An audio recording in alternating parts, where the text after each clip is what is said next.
வணக்கம், உங்கள் மோகன் எலக்ட்ரிஷியன். இன்றைக்கி இந்த வீடியோவில் கஸ்டமர் ஒருத்தங்க கால் பண்ணி மோட்டர் ஓடலின்னு சொல்லியிருந்தாங்க. இது நம்ம ரெகுலராக பார்க்குற சைட்டு தாங்க. இது வந்து ஷார்ப் மோட்ரு போட்டிருக்காங்க. இந்த மோட்ரு போட்டே வந்துட்டு ஒரு 8 வருஷம் ஆகிருக்குதுங்க. ஆனால் இப்போவுமே காயில் போகலை, பேரிங் தான் போயிடுச்சு. பட் இதை சர்வீஸ் பண்ணி போடுறதுக்கு வந்து நம்ம புதுசே போட்டு போயிடலாம்.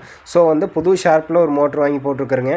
என்னென்னா ஆல்ரெடி இருக்கிற மோட்டரை கழட்டிட்டு திரும்ப அங்கேயே வந்துட்டு அதே மாதிரி இருக்க ஒரு மோட்ரு இன்ஸ்டாலேஷன் பண்ணுறோம், அவ்வளோதான். இது மாதிரி பழைய ஒர்க் பண்ணும்போது கொஞ்சம் நிறையா ப்ராப்ளத்தை ஃபேஸ் பண்ணுற மாதிரி தான் இருக்குங்க. ஏன்னா எல்லாம் வெயிலில் வந்துட்டு ரொம்பவே வந்து காஞ்சிருக்கும். ஸோ அதை நம்ம டச் பண்ணாலே உடஞ்சிரும், அந்த கண்டிஷனில் தான் இருக்கும்.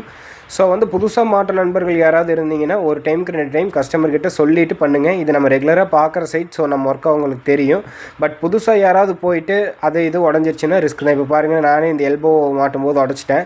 என்னென்னா வந்து கரெக்டாக அந்த இடத்துல ஃபிக்ஸ் பண்ணும்போது உங்களுக்கு வெயிலில் ரொம்ப காஞ்சிருக்கிறங்காட்டிக்கு உடஞ்சிருச்சு. ஸோ அந்த இடத்துல பெண்டு போட்டு மேட்ச் பண்ணியாச்சு.